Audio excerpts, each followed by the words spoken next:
Monsieur le Président, il reste quelques questions sans réponse concernant cet accord. Par exemple, dans le cadre de cet accord, les troupes rwandaises se retireront-elles de certaines parties de la République démocratique du Congo? Et aussi, le groupe rebelle M23 sera-t-il autorisé à rester dans certaines parties de l'Est de la RDC? Avez-vous des réponses à ces questions? Permettez-moi de vous poser 7. Vous voulez répondre à cette question? Cela semble être une question intéressante pour vous. Allez-y.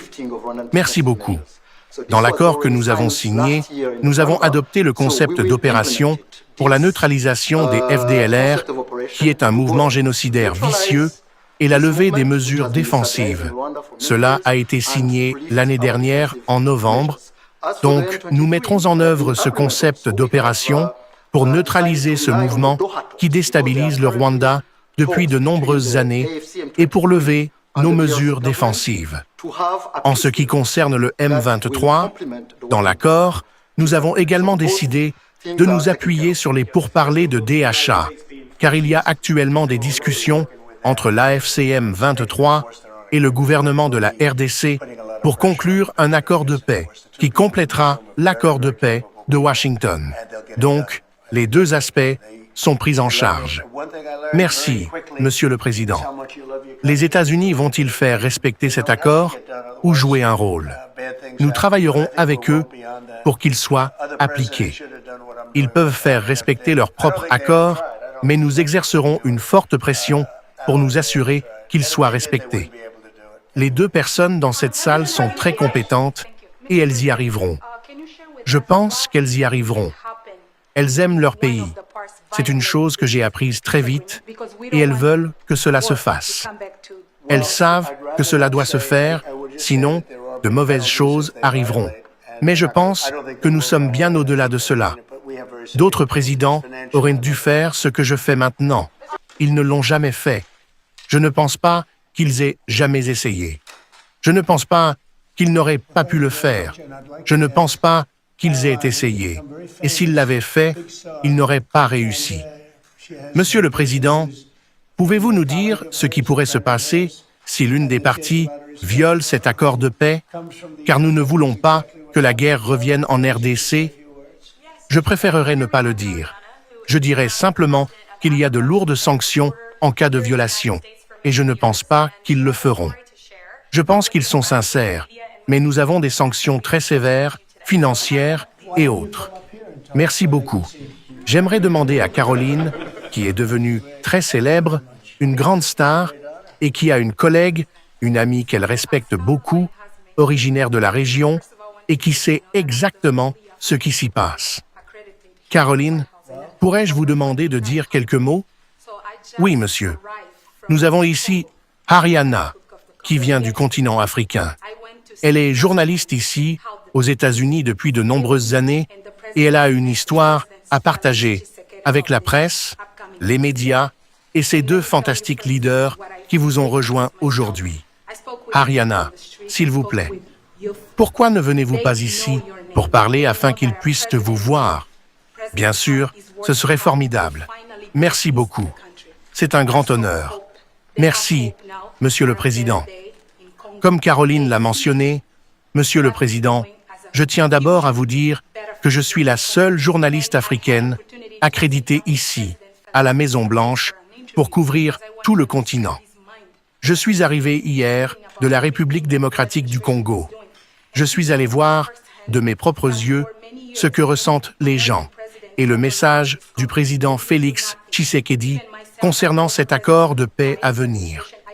Laissez-moi vous dire de première main ce que j'ai vu. J'ai parlé avec les gens dans la rue, avec les jeunes, ils connaissent votre nom. Ils savent qu'un président nommé Trump travaille dur pour enfin apporter la paix au pays. J'ai vu de l'espoir. Ils ont maintenant de l'espoir pour un avenir meilleur au Congo. Ils voient ce que vous faites comme un avenir meilleur pour le Congo. J'ai eu l'occasion de m'asseoir avec le président Félix pour une interview, car je voulais comprendre son esprit, ses pensées, ses sentiments sur tout ce que votre administration fait. Il m'a dit de première main que pendant de nombreuses années, de nombreux présidents américains ont ignoré ce conflit. Ils n'ont rien fait. Moi-même, j'ai couvert l'administration du président Biden.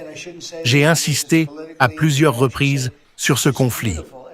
Des gens meurent au Congo. Ce pays a un énorme potentiel, mais il a besoin d'aide, car cette guerre détruit le pays. Ils ne m'ont jamais donné de réponse. Il m'a dit, le président Tshisekedi, qu'il est très reconnaissant pour ce que vous faites, pour ce que votre administration fait. Pas seulement lui. Tout le peuple congolais voit qu'enfin, ils auront de l'espoir.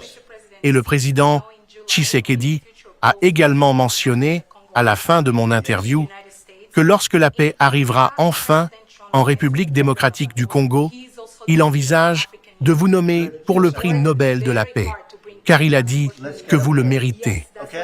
Vous avez travaillé pour apporter la paix dans le monde, pas seulement au Congo, et il est très optimiste à l'idée de vous rencontrer à l'avenir. C'est très gentil et très bien dit. Caroline a dit, et je ne devrais pas le dire parce que c'est politiquement incorrect, elle a dit que vous êtes belle, et vous l'êtes. Je ne suis pas censé dire cela. Vous savez, cela pourrait mettre fin à ma carrière politique, mais je le dis quand même. Mais vous êtes belle, et vous l'êtes à l'intérieur. J'aimerais avoir plus de journalistes comme vous. Vous couvrez l'Afrique depuis longtemps. Oui, depuis plus de 10 ans. J'ai couvert même votre première administration. Oui, je sais, c'est formidable. Eh bien, merci. C'est très gentil de votre part. J'ai une autre question, Monsieur le Président.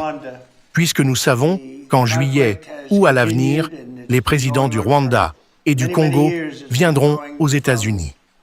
En Afrique, le président João Lourenço, le président de l'Angola, est également le leader de l'Union africaine. Il a travaillé très dur pour apporter la paix. Mais malheureusement, faisons-le venir ici. Oui, c'est... D'accord. Voulez-vous l'inviter pour moi? Bien sûr. D'accord. Nous l'inviterons. Je sais qu'il travaille très dur et qu'il est à la tête de l'Union africaine, pas le genre d'union que nous avons ici, mais une union à travers toute l'Afrique. J'aimerais l'avoir ici. Alors, vous lui ferez savoir. Monsieur le Président, merci beaucoup. Maintenant, retournez à votre place. C'est formidable. C'était un excellent travail, une vraie connaissance et un vrai cœur. Félicitations. Nous sommes ici aujourd'hui pour célébrer un triomphe glorieux. C'est ce que c'est, pour la cause de la paix.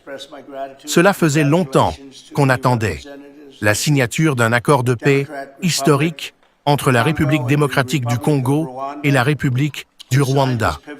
Ce conflit dure depuis de nombreuses années, on dit 30 ans, dans la région des Grands Lacs en Afrique, et peut-être même avant cela. La région des Grands Lacs doit être magnifique, n'est-ce pas? Magnifique! Une belle région, mais ils ont eu beaucoup de guerres, beaucoup de combats, beaucoup de morts. Cela a déplacé d'innombrables personnes et coûté la vie à des milliers et des milliers de personnes. Mais aujourd'hui, la violence et la destruction prennent fin, et toute la région entame un nouveau chapitre d'espoir, d'opportunité, d'harmonie, de prospérité et de paix. Cela faisait longtemps qu'on attendait. J'ai dit, depuis combien de temps dure la guerre? Un ami très impliqué a dit 30 ans, et au moins 6 millions de personnes ont été tuées pendant cette période. C'est incroyable. Quelqu'un a dit que c'était la plus grande guerre sur la planète depuis la Seconde Guerre mondiale. C'est une honte, mais nous allons y mettre fin. Je veux exprimer ma gratitude et mes félicitations aux représentants de la République démocratique du Congo et de la République du Rwanda qui ont signé cet accord crucial il y a peu de temps. Ils viennent de signer devant nous. Permettez-moi également de remercier le secrétaire d'État Marco Rubio, qui a travaillé très dur sur ce sujet. Et nous avons travaillé ensemble dessus pour son leadership exceptionnel, ainsi que le conseiller principal pour les affaires africaines, Mossad Boulos, qui, comme vous le savez, passe beaucoup de temps en Afrique et s'y sent très à l'aise. Je lui ai demandé s'il était mal à l'aise avec tout ce tumulte et tous ces meurtres. Et il m'a répondu « Non, je ne l'étais pas. C'est ce dont vous avez besoin. Quelqu'un qui peut gérer cela. » Mossad, je veux vous remercier beaucoup pour le travail incroyable que vous avez accompli. Je veux également remercier l'Union africaine, le Qatar, le Togo, pour avoir travaillé étroitement avec les États-Unis. Je sais que le Qatar a travaillé très dur, et nous venons de parler de l'Union africaine.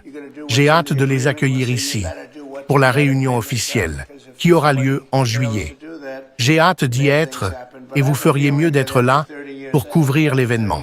D'accord? Nous ne tolérerons personne d'autre pour couvrir cela, sauf vous. C'est une percée énorme. En quelques mois, nous avons maintenant atteint la paix entre l'Inde et le Pakistan, Israël et l'Iran, la RDC et le Rwanda, et quelques autres aussi. La Serbie, vous savez, ils étaient prêts à entrer en guerre avec un groupe que je ne mentionnerai même pas, car cela ne s'est pas produit. Nous avons pu l'arrêter. Mais j'ai un ami en Serbie, et ils ont dit qu'ils allaient entrer en guerre à nouveau. Je ne le mentionnerai pas, c'est le Kosovo, mais c'était le Kosovo. Ils allaient avoir une grosse guerre, et nous l'avons arrêté. Nous l'avons arrêté à cause du commerce. Ils veulent commercer avec les États-Unis. J'ai dit, nous ne commerçons pas avec les gens qui vont en guerre. Nous l'avons également dit à propos du Pakistan et de l'Inde. C'était formidable. Ils ont deux grands leaders, et ils ont pu arrêter. Ils étaient au milieu d'une grosse bagarre. Tout le monde l'a vu. Et ça allait devenir très grave.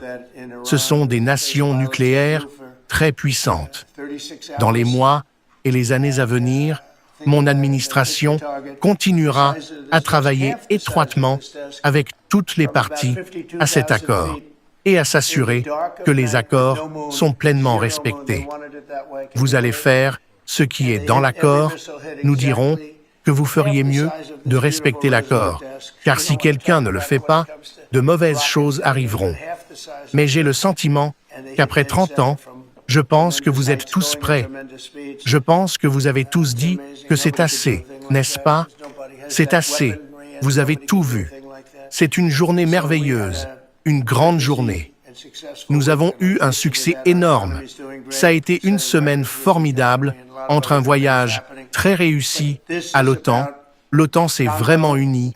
Ils vont dépenser plus d'1 trillion de dollars par an. Personne ne s'attendait à ce que cela arrive.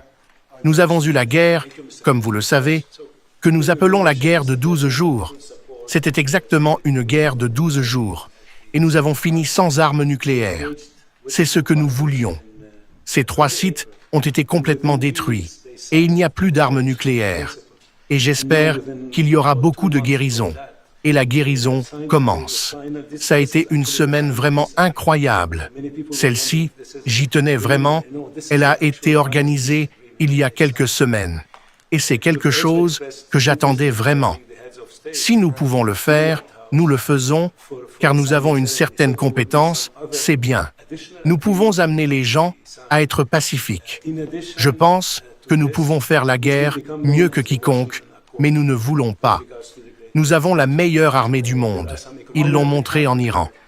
Ces pilotes, ils ont volé pendant 36 heures. Pensez-y. Et ils ont atteint leur cible de la taille de ce bureau. Là. Moitié de la taille de ce bureau, à environ 52 000 pieds, dans l'obscurité de la nuit, sans lune, 0 lune, ils le voulaient ainsi. Pouvez-vous le croire? Et chaque missile a touché exactement la moitié de la taille de ce magnifique bureau Resolute. Nous ne voulons pas en parler quand il s'agit de missiles qui frappent, mais la moitié de la taille de celui-ci, et ils ont touché en plein centre, depuis des hauteurs énormes, à des vitesses énormes. C'est incroyable. Personne ne peut faire une chose pareille. Personne n'a cette arme, et personne ne peut faire une chose pareille. Nous avons eu une semaine très chargée et réussie. De plus, notre économie va bien, elle établit des records, et beaucoup d'autres bonnes choses se passent. mais il s'agit du Congo et du Rwanda. Et j'aimerais demander, si je puis me permettre, voulez-vous dire quelques mots avant que nous présentions nos invités? Bien sûr. Merci, Monsieur le Président. Oui, sous votre direction, Monsieur le Président, et avec le plein soutien du secrétaire Rubio et de toute l'équipe du département d'État, nous avons engagé les deux parties début avril. Et en 3 semaines, elles ont signé la déclaration de principe. Et maintenant, environ 2 mois plus tard, nous avons signé aujourd'hui l'accord de paix final. Ce n'est pas un accord préalable, c'est l'accord de paix final qu'ils ont signé aujourd'hui. Vous avez également exprimé votre intérêt à inviter les chefs d'État à la Maison-Blanche pour une cérémonie de signature. Il y aura d'autres accords supplémentaires qui seront signés, en plus de celui-ci, qui deviendra connu sous le nom de l'accord de Washington concernant la région des Grands Lacs. C'est formidable. Il y a aussi un aspect économique extrêmement important pour les deux pays. La semaine dernière, nous avons finalisé le cadre d'intégration économique régionale que les deux pays signeront à la Maison-Blanche lors de cette cérémonie. Ce sera une grande cérémonie, absolument. Nous allons en faire une grande cérémonie et inviter d'autres personnes impliquées, en plus de l'homme dont nous avons parlé, qui a travaillé si dur. Si vous pensez qu'il y a d'autres personnes méritantes, faites-le nous savoir. D'accord? Bien sûr. Et il y aura des accords bilatéraux. Nous négocions un accord sur les minerais avec la RDC pour des minerais critiques. De nombreuses entreprises américaines ont manifesté leur intérêt pour investir en RDC, et ce sont des investissements à long terme. Idem pour le Rwanda, de nombreuses entreprises américaines s'y intéressent, non seulement dans l'extraction, mais aussi dans le traitement des minerais en aval et en milieu de chaîne. Nous soutenons également le corridor de Lubito, qui comprendra la construction d'infrastructures. Il y a 2 jours, les États-Unis ont signé et soutenu un projet de 1,5 milliard de dollars pour la transmission électrique de l'Angola à la RDC. Et il y a de nombreux autres projets de ce type en préparation. Sous votre direction, Monsieur le Président, nous travaillerons étroitement avec les deux pays, avec le soutien du Qatar, pour nous assurer que cet accord est mis en œuvre. Beaucoup de nos entreprises sont maintenant dans ces deux pays, surtout depuis que nous nous entendons si bien. C'est probablement ainsi que nous avons été réunis. Nous avons beaucoup de nos grandes entreprises là-bas, entre les terres rares et toutes les autres choses qu'elles font en Afrique, qui se développent énormément, surtout dans ces deux pays. On dit que vous avez des terres parmi les meilleures au monde. Nous faisons beaucoup de choses différentes, et tout cela va réunir tout le monde. C'est ainsi que tout a commencé, je suppose. Mais la grande chose pour moi, c'est vraiment une seule chose. C'est d'obtenir un traité de paix avec deux pays qui se battent depuis 30 ans. Et je veux vous remercier tous. Voulez-vous apporter les lettres? Bien sûr, monsieur. Devant vous, comme vous l'avez dit, monsieur, ce sont les accords signés respectivement par les ministres des Affaires étrangères de la République démocratique du Congo et du Rwanda, plus tôt aujourd'hui, en présence du secrétaire Rubio. Nous avons également préparé pour vous 2 lettres. Celle-ci est adressée au président Paul Kagame du Rwanda, exprimant votre appréciation et vos félicitations pour tout ce qui s'est passé, et l'invitant bien sûr à Washington pour, comme l'a dit le docteur Bulos, ce que nous espérons être les accords de Washington, établissant les termes de la paix et de la prospérité dans cette région. Espérons-le pour très longtemps. C'est formidable, c'est magnifique, très important. Nous allons y mettre une photo, n'est-ce pas? Dès que ce sera fini, ils vont mettre une belle photo de nous ici, d'accord? Merci. Et voici une lettre au président Tshisekedi de la République démocratique du Congo, le félicitant pour avoir réglé cette guerre de longue date et l'invitant à Washington, D.C. pour la conclusion finale de l'accord, espérons-le bientôt. Prenez ce stylo. Prenez ce stylo. Merci beaucoup. J'aimerais demander à Jidi de dire quelques mots, notre grand vice-président, et ensuite à Marco. Allez-y. D'accord. Tout d'abord, permettez-moi d'accueillir les ministres des Affaires étrangères du Rwanda et du Congo. C'était formidable de vous avoir dans le bureau ovale.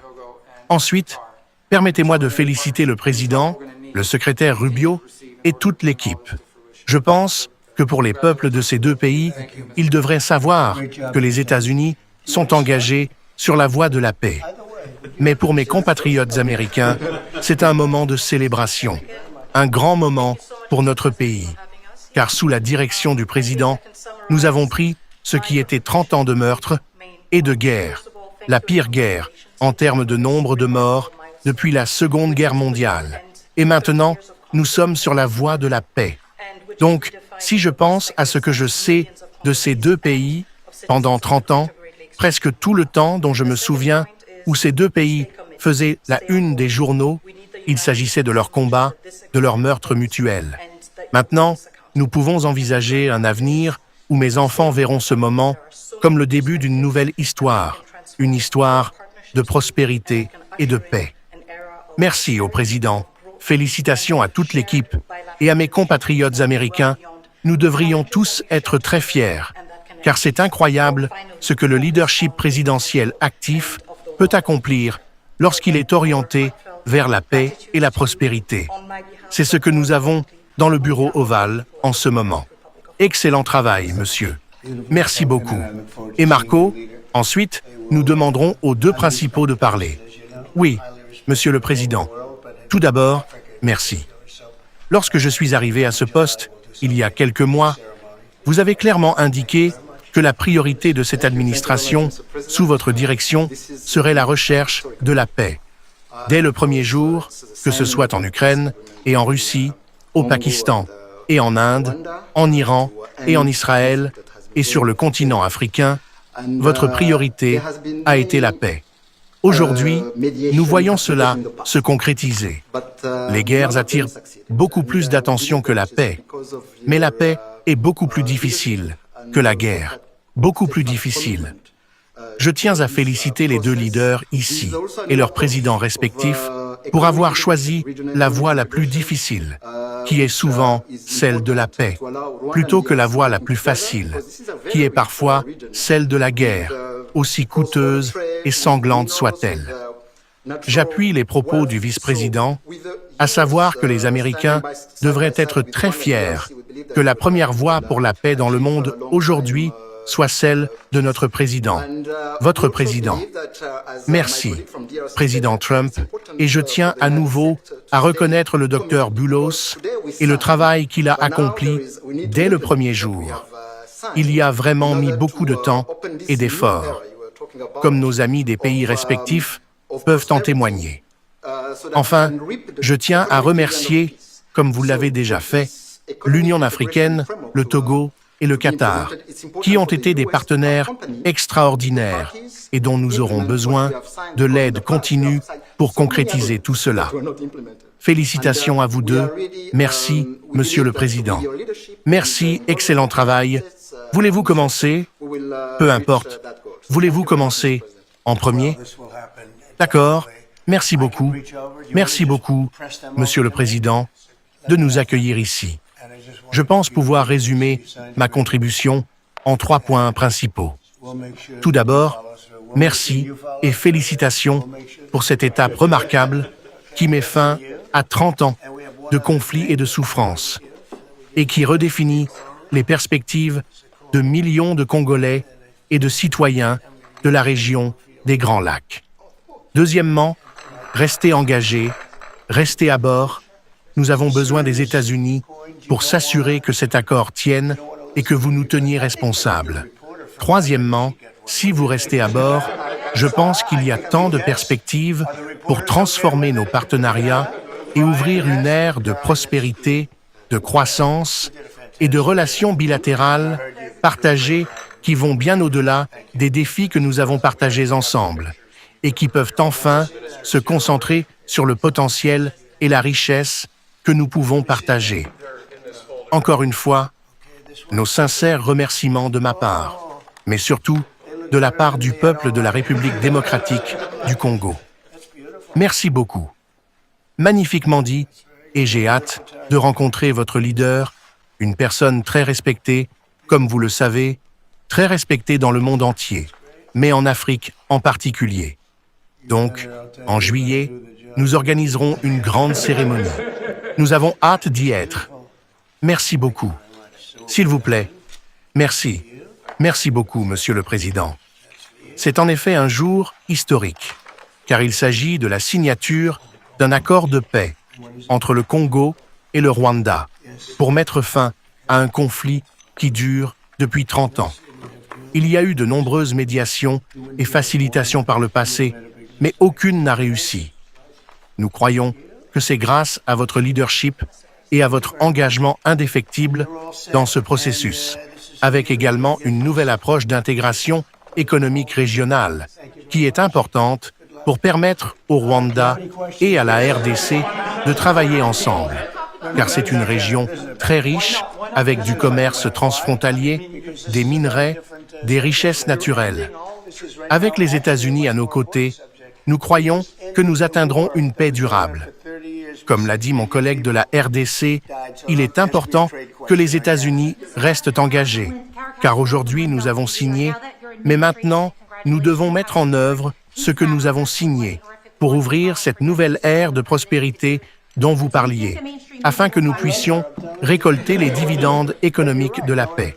Pour que ce cadre d'intégration économique soit mis en œuvre, il est important que les États-Unis accompagnent les parties pour mettre en œuvre ce que nous avons signé, car par le passé, de nombreux accords signés n'ont pas été mis en œuvre. Nous croyons qu'avec votre leadership et l'implication de l'administration américaine, nous atteindrons cet objectif. Merci beaucoup, Monsieur le Président. Cela se réalisera certainement. Voulez-vous me les passer? Je voulais juste vous donner à chacun, ce sont vos accords signés, et nous veillerons à ce que vous les respectiez. Nous veillerons à ce que vous les respectiez. D'accord? C'est pour vous. Et nous avons une autre chose que nous donnons uniquement aux personnes spéciales. C'est une pièce. Merci. Et j'espère que vous le ferez. Je vais vous en donner une deuxième pour votre leader. Oh, merci beaucoup. C'est une pièce sérieuse. Vous ne voulez pas la perdre. Je pense que votre journaliste d'Afrique devrait en avoir une. Qu'en pensez-vous? Est-ce que les journalistes sont d'accord? Oui, chérie, c'est... D'accord, vous avez fait un travail fantastique. Merci. Et j'ai entendu dire que vous faites un excellent travail en couvrant tout. Merci. Monsieur le Président, nous avons déjà les photos que vous avez prises plus tôt avec les 4 ministres ici. Merci beaucoup, Monsieur le Président. Laissez-moi voir ça. Elles sont dans ce dossier ici. D'accord, celle-ci. Oui, monsieur. Oh, ils ont l'air mieux que moi. Je n'aime pas ça. C'est magnifique. C'est très bien. Nous avons un bon photographe. Magnifique. C'est génial. Vous feriez mieux de faire le travail ici. Nous viendrons. C'est magnifique. Merci beaucoup. Donc, nous les mettrons dedans. C'est pour vous. C'est pour vous. Qu'est-ce que c'est? Oui. D'accord. Nous en avons 2, je pense. Donc, vous ne nous en donneriez pas un? Vous auriez fait une grosse erreur. C'est pour vous, c'est pour vous. Merci, monsieur. Merci beaucoup. Vous êtes prêts? Et ceci est pour vous. Vous allez le garder. Merci. Merci beaucoup. Bonne chance. Merci. Avez-vous des questions? Ce n'est pas à ce sujet. Pourquoi pas? Pourquoi? Parce que c'est à propos d'un sujet différent. Mais vous mettez fin à tout. C'est en fait un sujet beaucoup plus important en ce moment. Nous venons de mettre fin à une guerre qui durait depuis 30 ans, où 6 millions de personnes sont mortes. Alors, ne me posez pas une question sur le commerce avec le Canada. Monsieur le Président, Cara de Lindell TV. Maintenant que votre administration, et félicitations, a sécurisé la paix en Afrique pour une guerre sanglante et horrible qui dure depuis des décennies et qu'aucun autre président n'a pu le faire. Pensez-vous que les médias grand public vous rendront enfin justice là où elle est due? Je l'aime, je vous le dis. Mais vous avez raison. Aucun autre président n'a pu le faire. Ils ont essayé. Eh bien, ils n'ont même pas essayé. Je ne pense pas. Je ne pense pas qu'ils aient essayé. Pensez-vous que Biden a essayé? Il ne savait pas qu'il était en vie. Pensez-vous que les médias grand public me rendront enfin justice là où elle est due? Non, non. Les médias ne me rendront jamais justice. Mais le peuple me rend justice. C'est pourquoi je suis ici. Le peuple ne m'a pas donné. C'est pourquoi nous sommes ici avec une victoire écrasante. Nous avons remporté les 7 États. Nous avons remporté le vote populaire. Donc, les médias ne me rendront pas justice. Mais le peuple me rend justice. C'est plus important pour moi. Vous allez être reconnu comme un artisan de la paix. Vous serez également reconnu comme un président qui a eu 0 franchissement de frontières en mai. Vous avez sécurisé la frontière plus que quiconque ne l'a jamais fait. Mais je ne sais pas si vous savez ceci.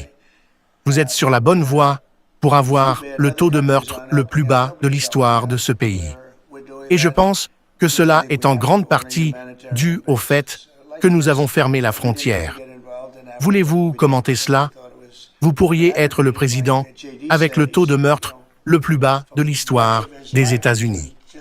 J'ai vu cela l'autre jour, et c'est un honneur. Je veux dire, c'est vraiment encore mieux.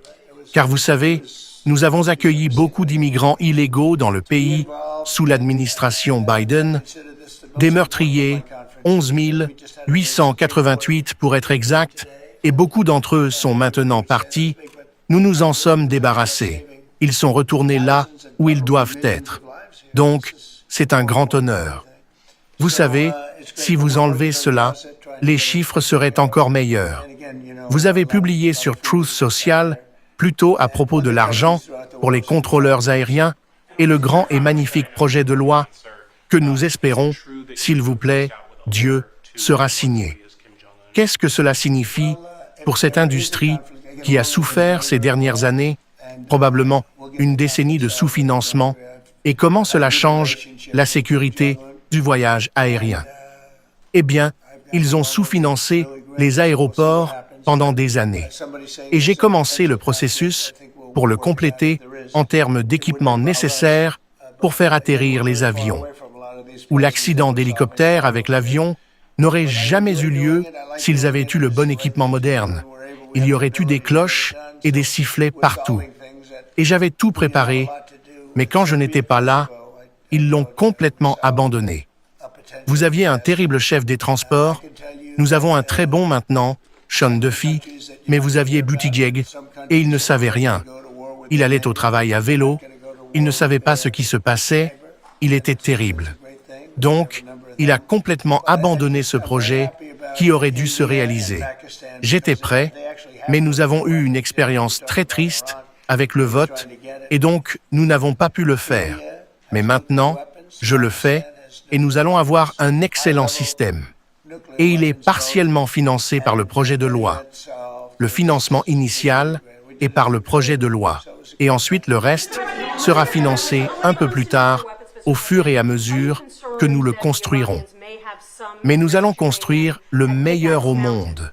Nous avons les meilleures entreprises au monde. Quelques pays ont de très bons systèmes. En fait, j'ai remarqué en atterrissant, mon pilote utilisait souvent le système d'un autre pays et j'ai dit « Pourquoi fais-tu cela ?» Il a dit « Le système des États-Unis est si mauvais. Donc, nous avons les meilleures entreprises au monde qui soumissionnent. Vous avez Raytheon, vous avez IBM, vous avez beaucoup d'entreprises différentes qui soumissionnent. Et nous obtiendrons le meilleur système au meilleur prix. Et ils vont s'y mettre et nous donner un système qui sera meilleur que tout autre système au monde. Et vous n'aurez pas d'avion qui se percute à 35 000 pieds. J'ai une autre question sur le sujet des accords de paix. À quel point êtes-vous et votre administration proche d'un accord concernant un cessez-le-feu à Gaza en ce moment? On me le demande souvent et je pense que c'est proche. Je viens de parler avec certaines des personnes impliquées. C'est une situation terrible à Gaza. Ils me posent des questions à ce sujet. Et nous pensons que d'ici la semaine prochaine, nous obtiendrons un cessez-le-feu. Et nous fournissons, comme vous le savez, beaucoup d'argent et de nourriture à cette région, parce que nous devons le faire. En théorie, nous ne sommes pas impliqués, mais nous le sommes, car des gens meurent. Je regarde ces foules de gens qui n'ont ni nourriture, ni rien. Et vous savez, nous sommes ceux qui y apportons de l'aide. Une partie est prise par de mauvaises personnes. Vous savez, si vous donnez et que vous distribuez, ils sont censés s'occuper des gens. Et ils finissent par voler la nourriture et la vendre. Mais nous avons un assez bon système maintenant. Vous voyez les files de gens qui reçoivent essentiellement un seul repas. Mais c'est dommage que d'autres pays n'aident pas. Nous le faisons parce que je pense que nous devons le faire sur une base humanitaire. Comme ceci, nous n'avions pas à nous impliquer en Afrique, mais nous l'avons fait parce que nous pensions que c'était... J'ai lu, comme J.D. l'a dit, vous savez, pendant une grande partie de sa vie, il n'a vu que cette guerre brutale, et elle a en fait reçu beaucoup de publicité à cause de son niveau de brutalité. C'était quelque chose que personne n'a jamais vu. Être impliqué dans cela, je veux dire, je considère cela comme la plus importante de mes conférences aujourd'hui.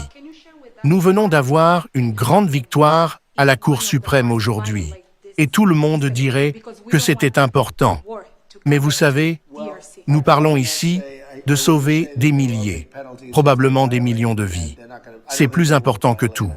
Donc, c'est formidable, mais nous travaillons sur Gaza, essayant de régler ça. Et encore une fois, vous savez, beaucoup de nourriture a été envoyée là-bas, et d'autres pays à travers le monde devraient aussi aider.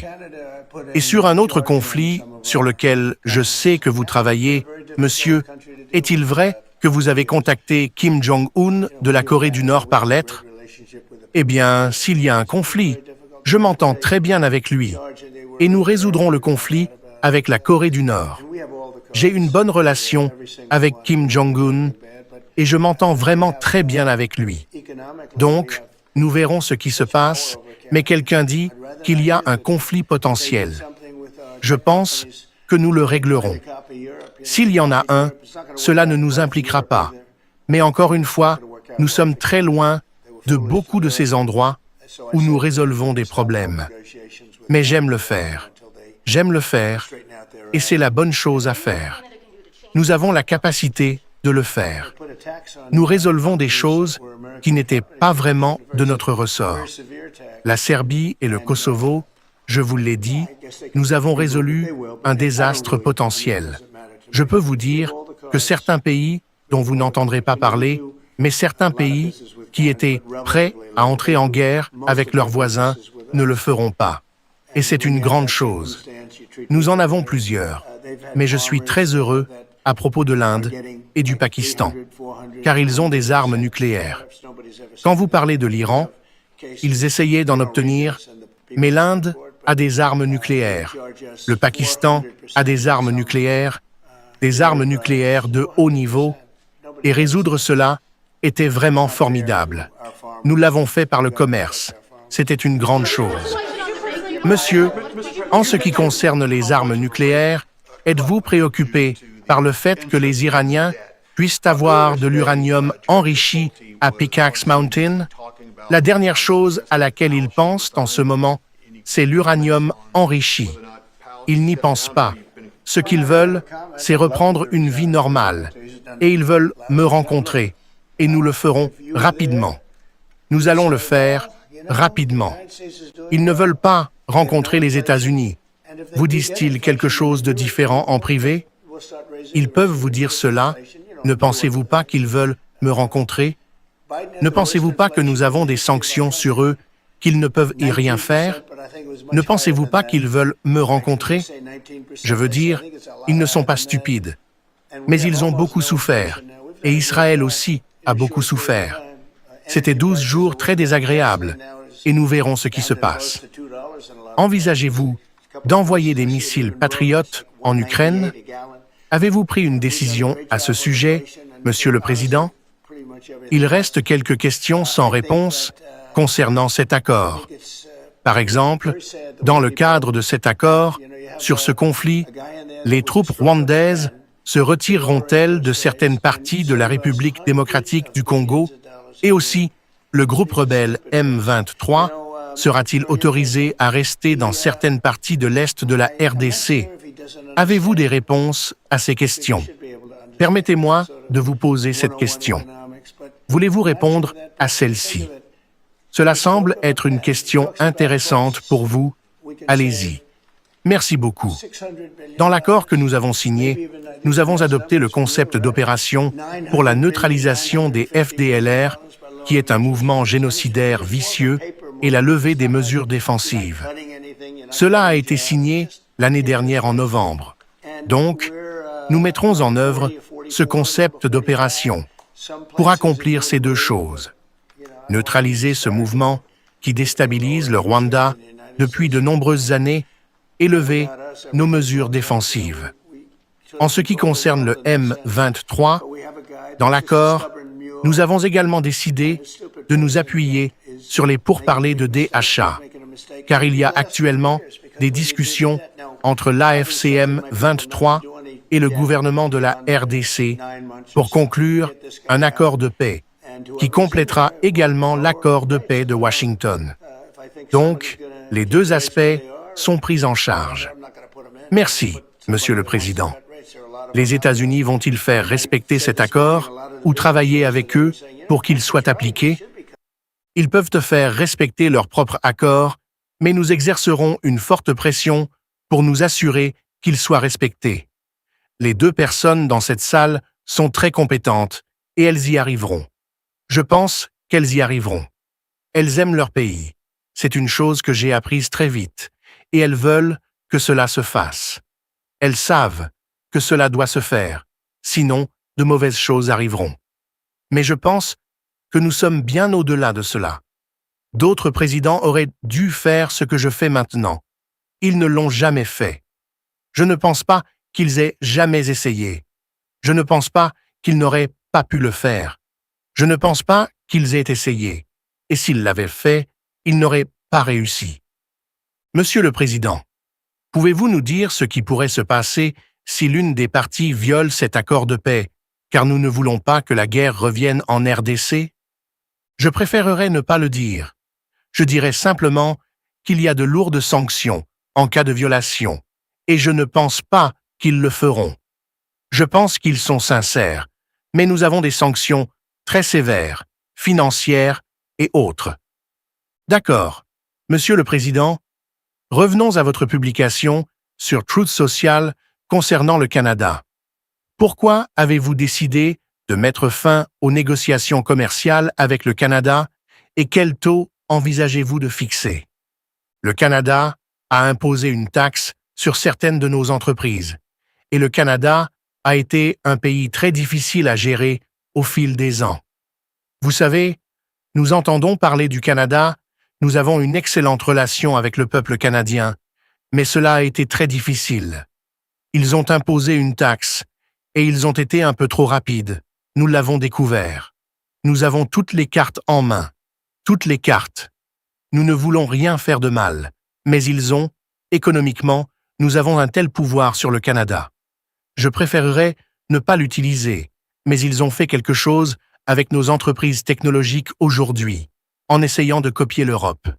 Vous savez, ils ont copié l'Europe, ça ne va pas bien fonctionner pour l'Europe non plus, et ça ne va pas bien fonctionner pour le Canada. Ils ont été insensés de le faire.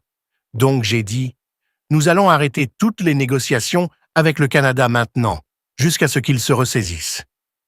Y a-t-il quelque chose que le Canada peut faire pour vous faire changer d'avis sur cette situation? Non. Ils ont imposé une taxe sur des entreprises américaines qu'ils n'auraient pas dû. Une taxe très très sévère. Oui, je suppose qu'ils pourraient la retirer, ils le feront, mais ça ne m'importe pas vraiment. Je veux dire, cela ne m'importe pas. Nous avons toutes les cartes, toutes les cartes. Vous savez, nous faisons beaucoup d'affaires avec le Canada, mais relativement peu. Ils font la plupart de leurs affaires avec nous, et quand vous avez cette situation, vous traitez les gens mieux. Ils ont des agriculteurs qui obtiennent des tarifs de 300, 400, 200%. Personne n'a jamais vu quelque chose comme ça. Nous avons des cas, vous ne lisez pas cela, et les gens ne le rapportent pas, mais ils nous facturent 400% sur certains produits laitiers. Char so pratichette. Personne n'écrit cela. Ce n'est pas juste pour nos agriculteurs, et nous devons protéger nos agriculteurs. Monsieur, vous avez mentionné quel serait l'impact d'une réduction des taux sur les intérêts de la dette. Plus tôt aujourd'hui, le directeur PY était sur CNBC, disant qu'il avait suggéré que Powell devrait démissionner. Avez-vous des commentaires sur si Powell devrait ou non se retirer? Je sais que vous avez été assez... Je n'ai pas de commentaires. J'aimerais qu'il démissionne s'il le voulait. Il a fait un travail médiocre. Écoutez, si vous étiez là, vous diriez, « Eh bien, vous savez, les États-Unis vont bien, ils n'ont pas d'inflation. Et s'ils ont de l'inflation, dans 1 an ou 2, nous commencerons à augmenter les taux, nous nous débarrasserons de l'inflation, vous savez, et ferons d'autres choses. » Biden a eu la pire inflation de l'histoire de notre pays, 19%, mais je pense que c'était beaucoup plus élevé que cela, franchement. Ils disent 19%. Je pense que c'est beaucoup plus élevé que cela. Et nous avons presque aucune inflation maintenant. Nous avons fait un excellent travail en peu de temps. Les prix de l'énergie sont en baisse, l'essence est maintenant proche de 2 $ dans beaucoup d'endroits. Dans quelques endroits, je vois qu'elle est même descendue à 1,98 $ le gallon. Nous avons fait un excellent travail sur l'inflation et honnêtement, à peu près tout le reste. Je pense que c'est très triste la façon dont les gens agissent. Vous avez un type là-dedans qui, d'un simple coup de stylo, pourrait réduire les taux d'intérêt et nous faire économiser des centaines de milliards de dollars par an. Mais c'est une personne stupide, vous savez. C'est très intéressant. Je ne suis pas sûr, s'il ne comprend pas, car il devrait pouvoir comprendre, c'est une sorte d'économie de base. Mais je ne suis pas sûr. Pensez-y, d'un simple coup de stylo, il parle de coûts. Nous pouvons économiser 600 milliards de dollars. Peut-être même, ce sont de beaux chiffres pour vous, non? 900 milliards, 950 milliards de dollars en réduisant les taux d'intérêt. Et c'est vraiment juste un mouvement de papier. Ce n'est pas comme si vous coupiez quoi que ce soit. Vous ne coupez pas d'emploi. C'est juste les taux d'intérêt. Et nous sommes numéro 40 ou 44, numéro 45, dans certains endroits que vous ne croiriez pas, je ne veux pas être désobligeant, mais ils paient un taux d'intérêt plus bas que les États-Unis d'Amérique. Et sans nous, tout explose. Vous savez, nous contrôlons le monde en ce sens, mais nous avons un type qui est juste un mulet têtu et une personne stupide qui fait une grosse erreur.